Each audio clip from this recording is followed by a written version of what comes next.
স্মরণকালের ভয়াবহ বন্যায় বিপর্যস্ত ফেনী জেলা। প্রায় 90% বাড়িঘর ডুবে গেছে। পানি কমার তেমন লক্ষণ নেই। 9টি নদীর পানি এখনও বিপদসীমার উপর দিয়ে প্রবাহিত হচ্ছে। এরই মধ্যে আতঙ্ক বাড়াচ্ছে বৃষ্টির আশঙ্কা। ভয়াবহ বন্যায় আজও হাজার মানুষকে ঘর ছাড়তে হয়েছে। বুক সমান বানের পানিতে তলিয়েছে বসতবাড়ি। কলাগাছের ভেলায় শিশু সন্তান নিয়ে নিরাপদ আশ্রয়ের খোঁজে মানুষ, কিন্তু কোথায় যাবেন সেটা নিশ্চিত নয়। এত ভয়াবহ বন্যা কখনো হয়নি, তাই মানুষের ছিল না পূর্ব প্রস্তুতি। অনেকেই রক্ষা করতে পারেননি অতি প্রয়োজনীয় সামগ্রী।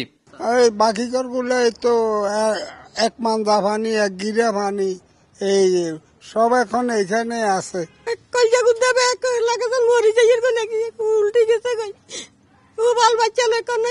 ঘরের ওই যে দেওয়ালে মার করে রাখছি, ওইখানে প্রায় আপনার 4 থেকে 5 ইঞ্চি পর্যন্ত পানি আজকে সকাল থেকে বাড়তেছে।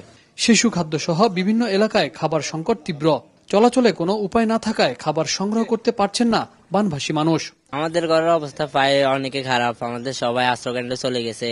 যদিও বন্যা পূর্বাভাস ও সতর্কীকরণ কেন্দ্র বলছে পানি কমছে, তারপরও আতঙ্ক কমছে না ফেনীবাসীর। মানে থাকার কোনো ব্যবস্থা নেই, খাবার কোনো ব্যবস্থা নেই, যোগাযোগ নাই, কারোর লগে বিদ্যুৎ নাই, কিছু নাই। প্রতিটা ঘরে পানি উড়ে গেছে, থাকার মতো কোনো পরিস্থিতি নেই। এখন আমরা এগুলো নিয়ে এখন কোন জায়গায় যে থাকবো সেটারও কোনো জায়গা পাইতেছি না। ভয়াবহ এই বন্যায় সড়ক পথে যোগাযোগ পুরোপুরি বিচ্ছিন্ন। ট্রলার বা স্পিড বোটে শতভাগ মানুষের কাছে পৌঁছানো কষ্টসাধ্য হয়ে পড়েছে উদ্ধার কর্মীদের জন্য। স্মরণকালে সবচেয়ে ভয়াবহ বন্যায় ফেনীতে প্রায় এখন পর্যন্ত অনেক মানুষ পানিবন্দী।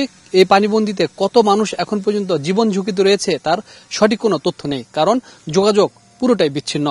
তাই এলাকার মানুষ বলছে, যে পরিমাণ ত্রাণ দেওয়া হচ্ছে সেটিও যেমন দরকার, পাশাপাশি যারা এখন পর্যন্ত পানিবন্দী হয়ে রয়েছেন, জীবন যুদ্ধে লড়াই করছেন, তাদেরকে উদ্ধার করার ক্ষেত্রে আরও জোর তাগিদ দিতে হবে।